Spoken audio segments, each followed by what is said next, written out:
Hello students, chemical kinetics की last class में हम लोगों ने स्टार्ट किया था complications of first order reactions और complications which are occurring in the first order reaction, जिसके अंदर मैंने एक रिएक्शन आपको पढ़ाया था पैरेलल रिएक्शन कि कभी किसी एक रिएक्टेंट से पैरेलली दूसरे रिएक्शन के थ्रू दूसरा प्रोडक्ट बन जाए तो वहाँ पे किस तरह से फर्स्ट ऑर्डर रिएक्शन को डील करेंगे, किस तरह से अलग अलग प्रोडक्ट और रिएक्टेंट की किसी टाइम टी के बाद कॉन्सेंट्रेशन निकालेंगे, ये हम लोगों ने लास्ट लेक्चर में सीख लिया था। सेकेंड टाइप का कॉम्प्लिकेशन है प्रेजेंस ऑफ अपोजिंग रिएक्शन। अभी तक हम लोगों ने केमिकल काइनेटिक्स में कभी अपोजिंग रिएक्शन की बात नहीं की है, भले ही हम लोग केमिकल इक्विलिब्रियम टॉपिक में करते हैं, बट केमिकल काइनेटिक्स में हम लोगों ने जब भी रिएक्शन लिखी है तो सिर्फ यही लिखा है रिएक्टेंट चेंजिंग इनटू प्रोडक्ट। हमें प्रोडक्ट क्या बन रहा है, कैसे बन रहा है, ज़्यादा हमने अभी तक दिमाग नहीं लगाया है। लेकिन यदि कभी रिएक्शन फॉरवर्ड बैकवर्ड दोनों तरफ से हो रही हो तो दिमाग लगाना पड़ेगा। तो लेट्स चेक कि जब कभी अपोजिंग रिएक्शन भी हो रही हो फॉरवर्ड रिएक्शन के साथ, उस केस में हम लोग किस तरह से काइनेटिक्स डिस्कस करते हैं। तो चलिए, अपोजिंग रिएक्शन हेडिंग डालिए, रिवर्सिबल रिएक्शन। मान लीजिए कोई ए रिएक्टेंट है और बी में कन्वर्ट हो रहा है, साथ में B जो है वो A में कन्वर्ट हो रहा है। इसको मैंने K1 ले लिया, इसको K2 ले लिया। K1 क्या है? K1 is rate constant for forward reaction, rate constant for forward reaction, and K2 is rate constant for backward reaction.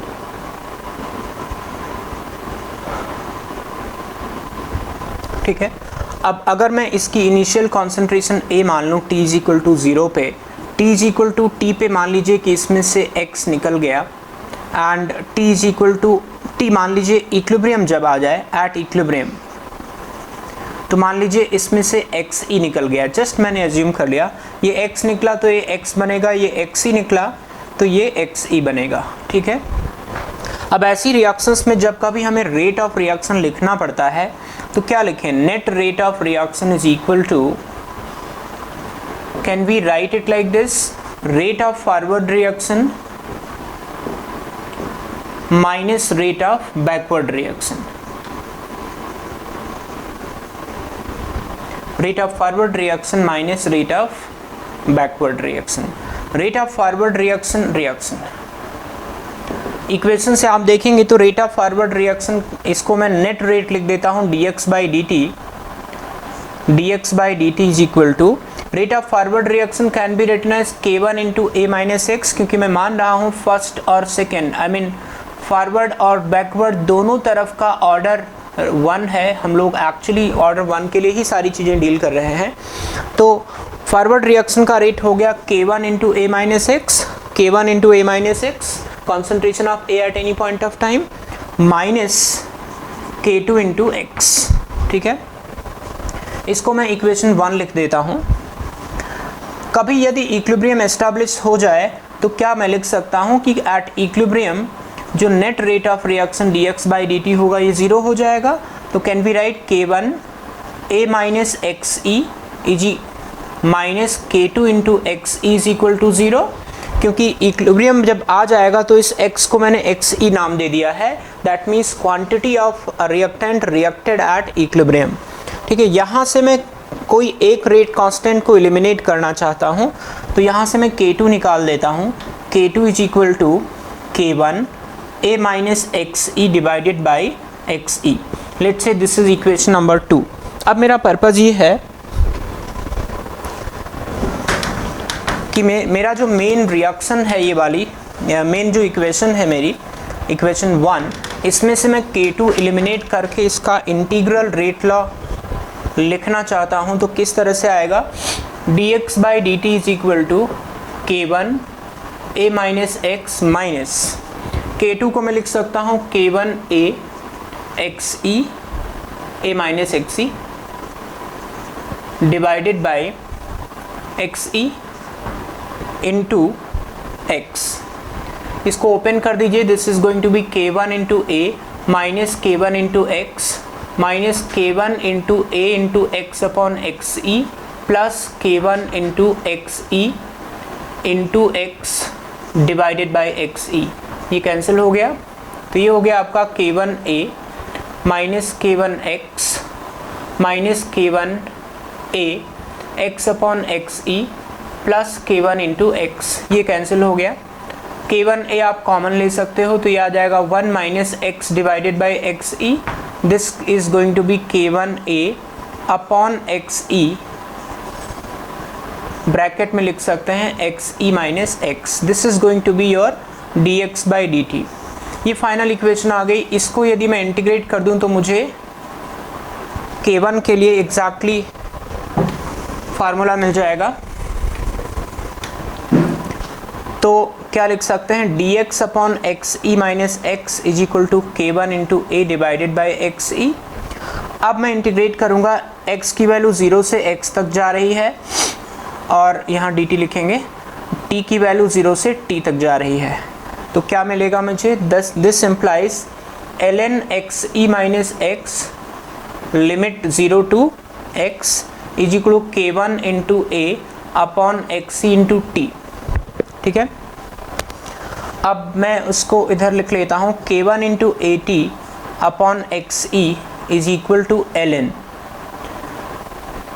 This becomes, जब आप लिमिट रखोगे ना तो ये एक्स ई अपॉन एक्स ई माइनस एक्स आ जाएगा।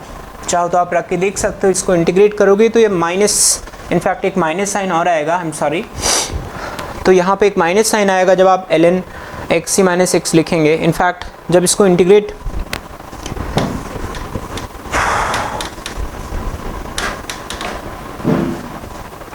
This implies minus ln x E upon x E minus x और इसका लिमिट रख दो 0 से x, that is equal to K1 into A T upon x c.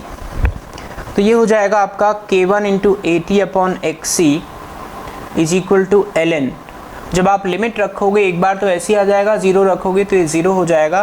तो ये हो जाएगा आपका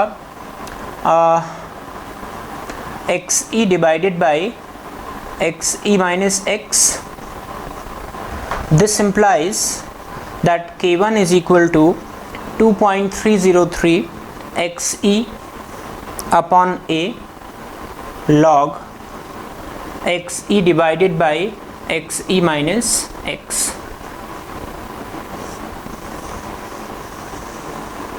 ठीक है, this is going to be the final formula. जब कभी एक्स ई देखो कांस्टेंट रहता है, x e will remain constant, क्योंकि इक्विलिब्रियम पे कितना क्वांटिटी ए का रिएक्ट करेगा वो फिक्स हो गया।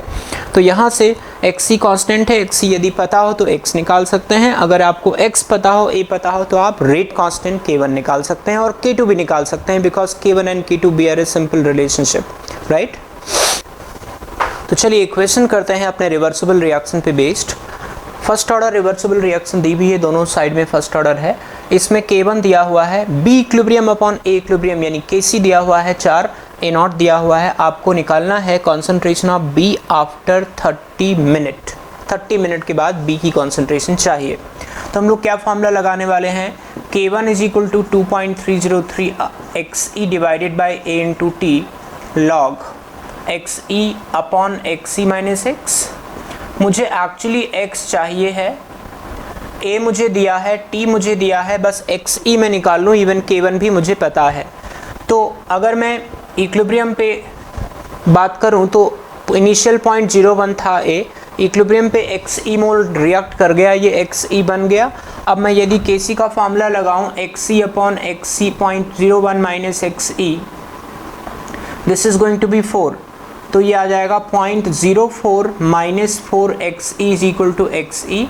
तो 5 x E is equal to 0.04 x e, यहाँ से आ जाएगा 0.04 डिवाइडेड बाई 5। एक्स ई पता है, K1 पता है, K1 अब इसमें वैल्यूज डाल दीजिए। 10 power minus 2 is equal to 2.303 x e, 0.04 divided by 5 upon a. A हमारे पास है 0.01, टी है 30 into 60 seconds, log xe again 0.04 upon 5 divided by 0.04 upon 5 minus x। यहाँ से x निकाल लीजिए, this comes out to be 2.5 into 10 power minus 3 molar. और x जो है वो क्या है, number of moles of A reacted, और जितने मोल ए रिएक्ट करता है किसी भी टाइम इंटरवल पे उतना ही मोल b बनता है। तो molarity of x reacted after 30 minutes is equal to molarity of b formed after 30 minutes. So this is going to be your answer. Clear? Third complication जो फर्स्ट ऑर्डर रिएक्शन में observe होता है वो होता है सीक्वेंशियल रिएक्शन, यानी consecutive reaction. यदि कोई ए कंपाउंड बी में कन्वर्ट हुआ एंड बी फर्दर सी में कन्वर्ट हो गया तो इस तरह से सीक्वेंस ऑफ रिएक्शन बन जाती है। This kind of reactions are very common in radioactivity, जो न्यूक्लियर फिजिक्स में भी पूछा जाता है। हालांकि केमिस्ट्री में इस पर बहुत ज़्यादा क्वेश्चंस अब तक नहीं आए हैं, तो जेई मेंस के लिए तो ये रेलिवेंट टॉपिक नहीं है, बट जेई एडवांस के लिए और ओलंपियाड KBPY की तैयारी करने वाले बच्चों के लिए काफ़ी अच्छा टॉपिक है। तो ये मैं यहाँ स्टार मार्क कर देता हूँ, जेई मेंस वाले इसे छोड़ सकते हैं। ठीक है, कंसेप्टिव रिएक्शन एग्जैक्टली क्या है? मान लीजिए कोई ए कंपाउंड है, बी में कन्वर्ट हो रहा है और बी फर्दर सी में कन्वर्ट हो रहा है। आगे भी जा सकता है, फिलहाल मैंने दो ही सीक्वेंस बनाई है यहाँ पे, फिलहाल मैंने दो ही रिएक्शन यहाँ पे कंसिडर की है इस सीक्वेंस में। इसका रेट कांस्टेंट K1 है, इसका रेट कांस्टेंट K2 है, इसका ऑर्डर 1 है और इसका भी ऑर्डर 1 है। देखिए ऐसा ज़रूरी नहीं है, लेकिन फ़िलहाल जो केसेस हम लोग डिस्कस कर रहे हैं वो फर्स्ट ऑर्डर के लिए कर रहे हैं, तो इसलिए मैंने ऐसा मान लिया है। मान लीजिए एक का 1 हो, दूसरे का 2 हो, या एक का 1 हो, दूसरे का 0 हो, तो यू नीड टू अंडरस्टैंड कि किस तरह से आपको फाइनली इक्वेशन बनानी है। ठीक है, तो चलिए, इनिशियल कॉन्सेंट्रेशन इसकी A0 है, ये मैं सिंपली एज्यूम कर लेता हूँ। और अगर मैं लिखूं rate of disappearance of A, will it be minus dA by dt is equal to K1 into A at any time, equation 1. Rate of disappearance of, या ऐसे लिखें rate of formation of B, मैं लिख सकता हूँ this can be written as dB upon dt, क्योंकि B बन भी रहा है और टूट भी रहा है। बनने का रेट क्या है K1 इंटू A, टूटने का रेट क्या है K2 इंटू B।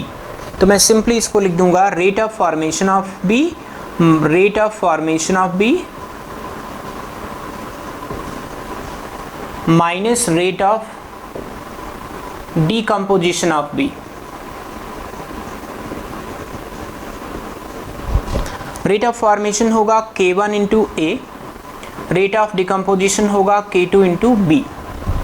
तो dB upon dt is going to be this, क्योंकि rate of decomposition rate of formation से बड़ा नहीं हो सकता, इसलिए हमने प्लस dB बाई dt लिखा हुआ है। It is rate of formation, net जो कॉन्सेंट्रेशन होनी चाहिए B की किसी पॉइंट ऑफ टाइम पे वो पॉजिटिव ही रहेगी। ऐसे rate of formation of C कितना हो जाएगा? It will be dC upon dt and this can be written as K2 into B। ये आपका हो गया इक्वेशन नंबर 3। तो आपके पास ये तीन इक्वेशंस हैं, इनकी मदद से मेरा पर्पस क्या है, क्या करने जा रहा हूँ मैं? To calculate concentration of A, concentration of B and concentration of C at time t is equal to T। किसी भी टाइम पे सबकी कॉन्सेंट्रेशन निकालनी है, नंबर 1। दूसरा निकालना है time after which concentration of B becomes maximum, and तीसरी चीज जो मुझे निकालनी है वो है time after which rate of formation of B यानी dB upon dt becomes maximum. ये तीन डेटा मुझे कैलकुलेट करना है इन इक्वेशंस की मदद से। तो चलिए करें।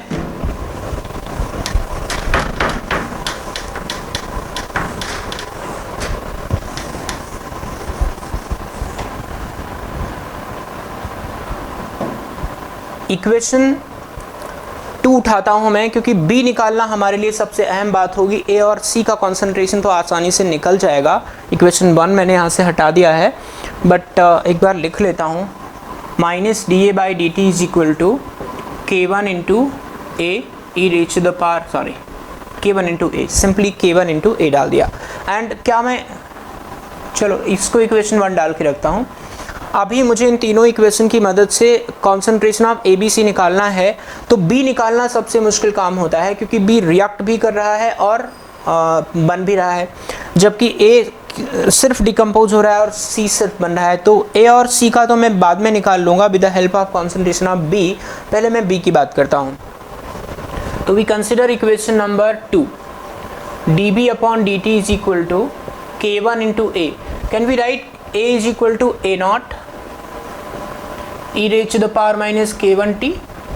फर्स्ट ऑर्डर रिएक्शन है तो किसी भी टाइम पे A की concentration A naught e raise to the power minus K1t हो जाएगा माइनस K2 इंटू B।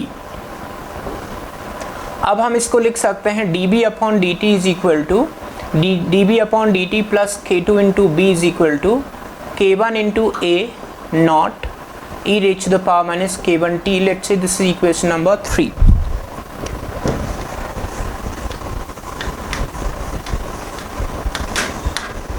अब ये जो इक्वेशन आप देख रहे हैं ये एक डिफरेंशियल इक्वेशन है, इसको सॉल्व करने के बाद ही मुझे B मिलेगा। तो जो लोग को डिफरेंशियल इक्वेशन सॉल्व करना आता है वो इसे प्रॉपरली सॉल्व करें। मैं थोड़ा इसमें अपना स्टाइल लगा के इसको सॉल्व करने की कोशिश करता हूँ। Like multiply the equation 3 with e raise to the power K2t। जो लोग डिफरेंशियल इक्वेशन सॉल्व करना जानते हैं वो समझ गए होंगे कि मैं क्या करने जा रहा हूँ। तो सिंपली मैंने दोनों तरफ e पावर K2t से मल्टीप्लाई कर दिया। जिनको नहीं आता है वो उनको सिर्फ मल्टीप्लिकेशन से कोई ऑब्जेक्शन भी नहीं होगा। Plus e raise to the power K2t into K2 into B is equal to K1 into A naught e raise to the power minus K1t into e raise to the power K2t। अब ये हो जाएगा आपका concentration of B e raise to the power K2t plus ये term यहाँ लिख लिया पहले e raise to the power K2t into dB upon dt। K2 यहाँ पे एक और आएगा, ठीक है। तो ये टर्म मैंने पहले लिख लिया है और ये बाद में लिख लिया है। This is going to be K1 A naught e raise to the power minus K2 e raise to the power K2 minus K1 into t, ठीक है, या simply minus K1 minus K2 into t लिख सकते थे।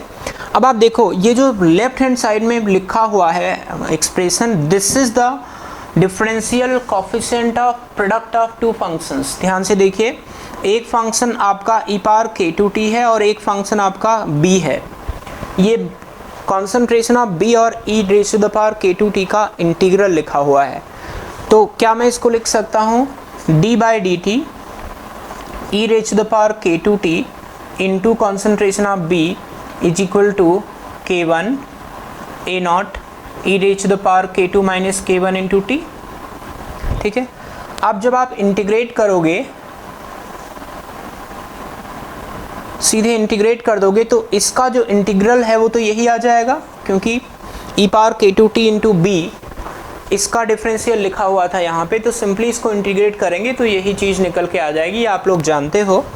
तो ये हमारा concentration of B into e raise to the power K2t आ गया K1 into A naught e raise to the power. अब इसका जो इंटीग्रल होगा e power K2 minus K1t का, this is going to be 1 upon K2 minus K1 and e raise to the power K2 minus K1 into t, और इस पे हमने लगा दिया लिमिट 0 से t, ठीक है। अब ये आपका आ जाएगा concentration of B e raise to the power K2t is equal to K1 into A naught divided by K2 minus K1 e raise to the power K2t minus, in fact इसको यूँ लिख लें, t का वैल्यू t लिखेंगे तो ये आ जाएगा आपका K2 minus K1 into T, और एक बार 0 पुट करेंगे तो 1 रह जाएगा। तो कॉन्सेंट्रेशन ऑफ B कितना हो जाएगा K1 A naught divided by K2 minus K1 e raise to the power K2 minus K1 into T minus 1 divided by e raise to the power K2 into T. इसको थोड़ा सा और simplify कर लो तो आ जाएगा B K1 A naught upon K2 minus K1 e raise to the power minus K1t minus e raised to the power minus k2t. This is going to be your final expression for concentration of B. इसकी help से concentration of B आ गया। यदि आप B की value, concentration of B का value equation number 3 में लगा दो तो C आ जाएगा, और A का तो हम ऑलरेडी निकाल चुके हैं, E naught A is equal to A naught E raise to the power minus K1 into T. तो यदि आपको K1 K2 A नॉट पता हो तो concentration of A B C आसानी से आ जाएगा। A डायरेक्टली आ जाएगा, B मैंने निकाल दिया। यदि आप B कॉन्सेंट्रेशन के टर्म को इक्वेशन 3 में रख के वापस इंटीग्रेट कर दो तो आपको C की कॉन्सेंट्रेशन भी T टाइम के बाद पता पड़ जाएगी। क्लियर? अब हम लोग को पता करना है कि कितने टाइम के बाद B की कॉन्सेंट्रेशन मैक्सिमम हो जाएगी। जो मैंने 3 चीज़ें निकालने की बात कही थी, तो पहली चीज़ तो हमने निकाल दी, कॉन्सेंट्रेशन ऑफ B निकाल दी, A और C आप निकाल सकते हो। Now I need to find out after what time concentration of B is going to be maximum. और मैथमेटिक्स के स्टूडेंट को ये ज़रूर पता होगा। देखिए, जिन लोग को डिफरेंशियल इक्वेशन नहीं आता है, इसको सॉल्व करना नहीं आता है, मगअप कर लो, रट्टा मार लो। अभी जब आप सीखोगे तो आप पूरा वापस से रिवाइज कर लेना कि कैसे इस चीज़ को डिराइव किया। तो फिलहाल अभी मुझे यदि B की कॉन्सेंट्रेशन को मैक्सिमाइज करना हो तो क्या करूँगा मैं, dB अपॉन dt को 0 करूँगा। तो for maximum concentration of B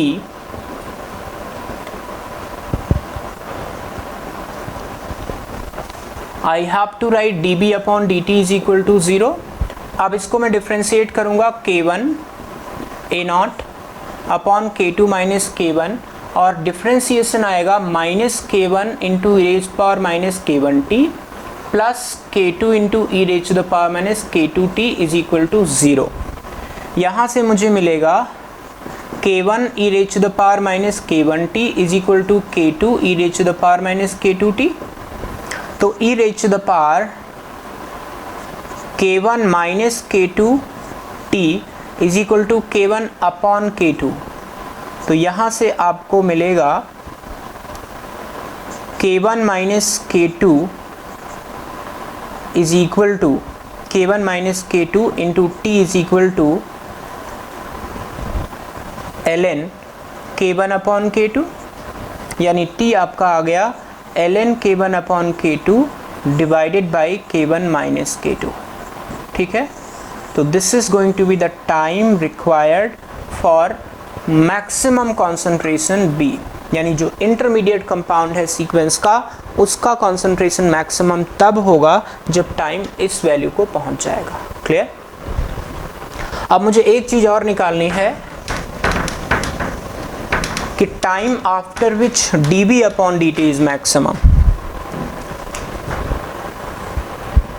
to calculate time after which dB upon dt is going to be maximum, उसके लिए क्या करना होगा, d2b अपॉन dt2 को 0 करेंगे, यानी ये जो आपने डिफरेंशियल निकाला हुआ है फर्स्ट डिफरेंशियल, इसको वापस से डिफरेंशिएट करेंगे। तो ज़रा देखिए कितना आएगा यदि इसको वापस डिफरेंशिएट करें, K1 into A naught divided by K2 minus K1 is equal to, यहाँ पे minus K1 into minus K1 यानी कि K1 square E raise to the power minus K1t minus K2 square E raise to the power minus K2t। इसको जब आप 0 करोगे तो क्या आ जाएगा, K1 e raise to the power minus K1t, K1 square E raise to the power minus K1t is equal to K2 square E raise to the power minus K2t। तो e raise to the power K1 minus K2 into T is equal K1 upon K2 का whole square. इसमें आप log ले लो आप base ई पे, तो K1 minus K2 into T आपका मिलेगा 2 ln K1 माइनस K2। तो टाइम आ जाएगा, टी डैश लिख देता हूँ इसको, 2 ln K1 upon K2 divided by K1 minus K2। This is going to be the time after which rate of formation of B becomes maximum, which is exactly double of the time required for B to be maximum. ठीक है। तो इस तरह से derivations कर सकते हैं। ये एक बार आईआईटी में न्यूक्लियर फिजिक्स में आया था, ये पूरा पेपर डिराइव करने का बहुत पुराना क्वेश्चन है, जिसमें जिस ज़माने में सब्जेक्टिव क्वेश्चंस आते थे उसमें पूरा डेरिवेशन फिजिक्स में आया था। केमिस्ट्री में अभी तक नहीं आया है, लेट्स सी कभी आता है तो इस उम्मीद में पढ़ाए जा रहे हैं। But yes, this is a very useful concept for KVPY and olympiad examination, right. कभी अगर सीक्वेंशियल रिएक्शन को ग्राफिकली रिप्रेजेंट करना हो तो यहाँ मुझे कुछ कंडीशन अप्लाई करनी पड़ेगी। जैसे पहला कंडीशन मैंने अप्लाई किया, K1 is very large as compare to K2 and both the K1 and K2 values are greater than 1। K1 बहुत बड़ा है, K2 छोटा है और दोनों 1 से बड़े हैं। तो यदि K1 बहुत बड़ा है, इसका मतलब ये हुआ कि rate of loss of A यानी rate of decomposition of A will be very large. तो A का कॉन्सेंट्रेशन घटता जाएगा एक्सपोनेंशियली, बिकॉज A के रिस्पेक्ट में ऑर्डर 1 है, तो एक्सपोनेंशियल ड्रॉप हो रहा है A की कॉन्सेंट्रेशन, राइट। ऐसे B की बात करें, B की कॉन्सेंट्रेशन बढ़ती जाएगी, बढ़ते बढ़ते मैक्सिमम को पहुंचेगी।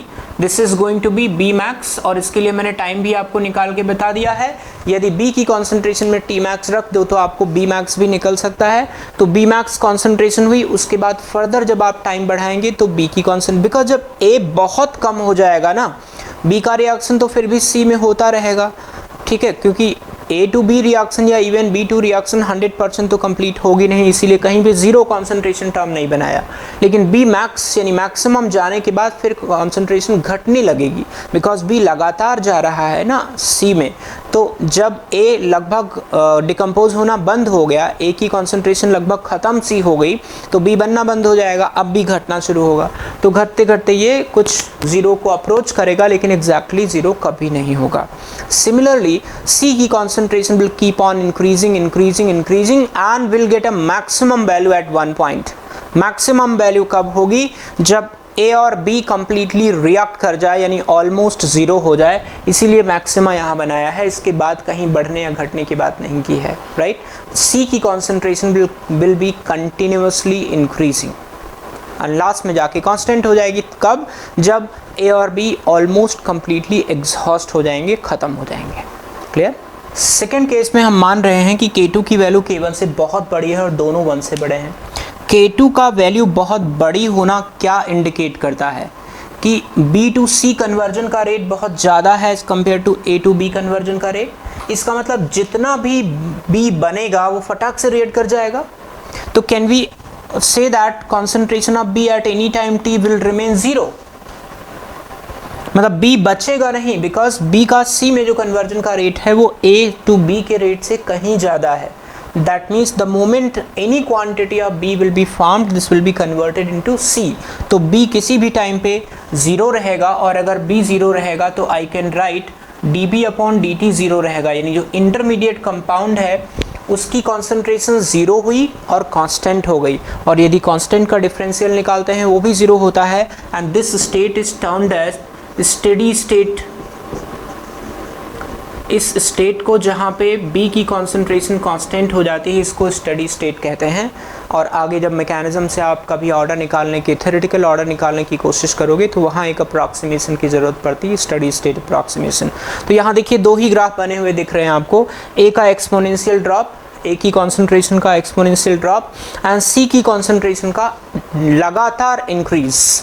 B का कॉन्सेंट्रेशन 0 है ऑलमोस्ट हर टाइम पे, तो कोई ग्राफ बनाने की ज़रूरत ही नहीं है। तो ये दो एक्सट्रीम कंडीशंस हैं।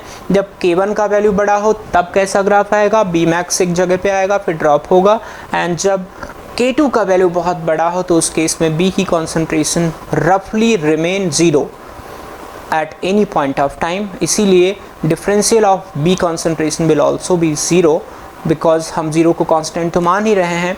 तो उस केस में that state is called as steady state approximation, जिसे कहते हैं कि जितना B बना ऑलमोस्ट उतना ही B रिएक्ट कर गया, तो 0 रह गया, कांस्टेंट रह गया। ठीक है, तो चलिए एक और बहुत ही प्यारा क्वेश्चन लेके आया हूँ मैं आपके लिए। अगर आप करेंगे ना, आपका दिमाग लगाओगे तो मज़ा आ जाएगा। तो चलिए ट्राई कीजिए।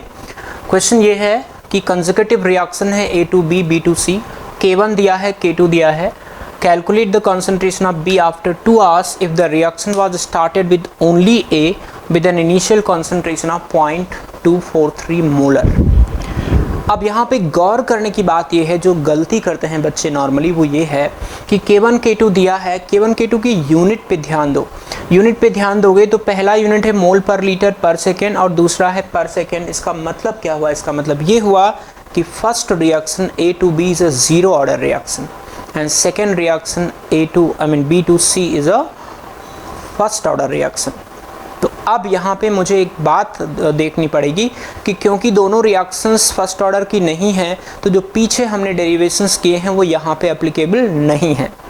ठीक है, तो डायरेक्ट फार्मूला आप यहाँ पे नहीं लगा सकते, यानी आपको डेरिवेशन करना पड़ेगा। टेक्निक आपको सिखा रखी है, उससे डेरिवेशन हो जाएगा। तो क्या करेंगे देखिए, क्या मैं लिख सकता हूँ नेट रेट ऑफ रिएक्शन, या सिंपली ऐसे लिख लूँ, मुझे निकालना है कॉन्सेंट्रेशन ऑफ B, तो dB upon dt is equal to rate of formation of B minus rate of consumption of B। जिस रेट से, क्योंकि B बन भी रहा है और कंज्यूम भी हो रहा है, तो नेट रेट ऑफ रिएक्शन हो जाएगा rate of formation minus rate of consumption. Rate of formation कितना होगा? K1 into A raise to the power 0 minus K2 into B raise to the power 1। ठीक है, ये आपका हो गया dB अपॉन dt। तो ये हो गया K1 minus K2 into B is equal to dB upon dt। अब अगर मैं इसको इंटीग्रेट कर लूँ, dB upon dt is equal to, या dB upon K1 minus K2 into B is equal to dt। अब इसको इंटीग्रेट कर लेते हैं 0 से t तक, तो ये आपका आ जाएगा 1 upon K2 ln K1 upon K1 minus K2 into B, this is going to be t। ठीक है, तो यहाँ से हम लोग लिख सकते हैं K2 into t is equal to 2.303 upon, T इधर ले लिया, 2.303 log K1 upon K1 minus K2 into B। तो ये मैंने एक फाइनल एक्सप्रेशन ड्रॉ कर दिया है, जिसकी हेल्प से आप B की कॉन्सेंट्रेशन निकाल सकते हो। बट याद रखना कि this expression is going to be valid only when the two reactions A to B and B to C are taking place, क्योंकि मेरा कंसेप्ट भी यही है कि जो रिएक्शन के का जो रेट लिखा है वो rate of formation of B minus rate of decomposition of B लिया है। लेकिन क्योंकि फर्स्ट रिएक्शन जीरो ऑर्डर की है, मुझे कैसे पता कि T टाइम तक दोनों रिएक्शंस चल रही हैं? क्योंकि ये एक्सप्रेशन तभी वैलिड है जब T टाइम तक दोनों रिएक्शंस चल रही हों। तो पहले आपको ये चेक करना पड़ेगा कि ये दोनों रिएक्शन जो गिवन टाइम 2 आवर्स से चल रही हैं या नहीं। वो कैसे निकालेंगे? वैसे निकालेंगे, आप जीरो ऑर्डर रिएक्शन का T कंप्लीशन निकाल लो। यदि T कंप्लीशन 2 घंटा या 2 घंटे से ज़्यादा आता है, इसका मतलब 2 घंटे तक दोनों रिएक्शन चलेंगी। लेकिन यदि T completion zero order reaction का 1.5 आवर्स ही आ रहा है, इसका मतलब केवल 1.5 घंटे तक ही दोनों रिएक्शन चलेंगी। क्लियर? तो let's check T completion for zero order reaction. यहाँ से मैं निकाल रहा हूँ T completion for A to B। T completion का फार्मूला क्या होता है? इफ़ यू कैन रिकॉल, ये होता है C0 अपॉन K। तो ये हो जाएगा C0 0.243 दिया है, और K का मतलब K1 से है। K1 आपका 4.5 into 10 raise to the power minus 5 है। This comes out to be 5400 seconds, यानी कि 1.5 घंटा, यानी केवल 1.5 घंटा तक ही, 1.5 आवर्स तक ही A to B रिएक्शन चली। उसके बाद A ख़त्म हो गया, लेकिन B to C रिएक्शन क्योंकि फर्स्ट ऑर्डर है, अगले आधा घंटा जो बचा उसमें सिर्फ B to C रिएक्शन ही चली। तो हम क्या करेंगे, अब यहाँ पे जो टाइम है उसको 5400 सेकेंड्स रख देंगे और कॉन्सेंट्रेशन ऑफ B निकाल देंगे after 1.5 an hour। Is that clear? And that concentration of B after 1.5 an hour becomes an initial concentration for next half an hour। 1.5 घंटे के बाद जितनी कॉन्सेंट्रेशन B की बची, वही अगले आधे घंटे के लिए इनिशियल कॉन्सेंट्रेशन हो गई ना। और हमें फाइनल निकालना है, टाइम आधा घंटा पता ही है, और केवल फर्स्ट ऑर्डर रिएक्शन चल रही है लास्ट हाफ एन आवर के लिए। तो सबसे पहले क्या करेंगे, let's find out concentration of B after 1.5 hour. इसका मतलब ये है कि for 5400 seconds both A to B and B to C reactions take place।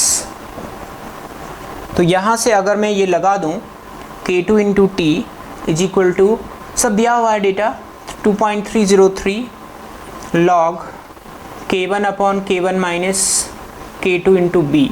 यहाँ से मुझे B मिल जाएगा। B मान लीजिए कि X मोलर आ गया, राइट। अभी जो X मोलर आया, this is the concentration of B left after 1.5 an hour। तो फॉर नेक्स्ट 1800 सेकेंड्स यानी आधा घंटा B initial is equal to X, जैसा मैंने आपको समझाया। B फाइनल मुझे चाहिए है, ठीक है। एंड रिएक्शन केवल एक ही चल रही है, B to C first order. तो हम लोग क्या लिख सकते हैं, K2 is equal to 2.303 upon T log B naught upon B। K2 मुझे पता है 1.5 into 10⁻⁻⁴ is equal to 2.303 upon 1800 log B naught है X, B निकल आएगा। यहाँ से B will comes out to be 0.127 molar.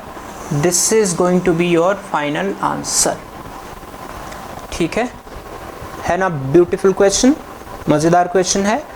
कई लोगों को इस ऐसा एक बार करने में समझ नहीं आया होगा, तो आप इस वीडियो को वापस से देखिए। This is extremely good quality questions. इसी के साथ आज का ये लेक्चर समाप्त। थोड़ा कठिन है, थोड़ा मुश्किल है, बट इसमें बहुत मस्त कंसेप्ट हमने सिखाने की कोशिश की है। उम्मीद है आपको अच्छा लगा होगा। तो लाइक करना मत भूलिएगा, शेयर और सब्सक्राइब करना भी मत भूलिएगा। Thank you very much. See you in the next lecture.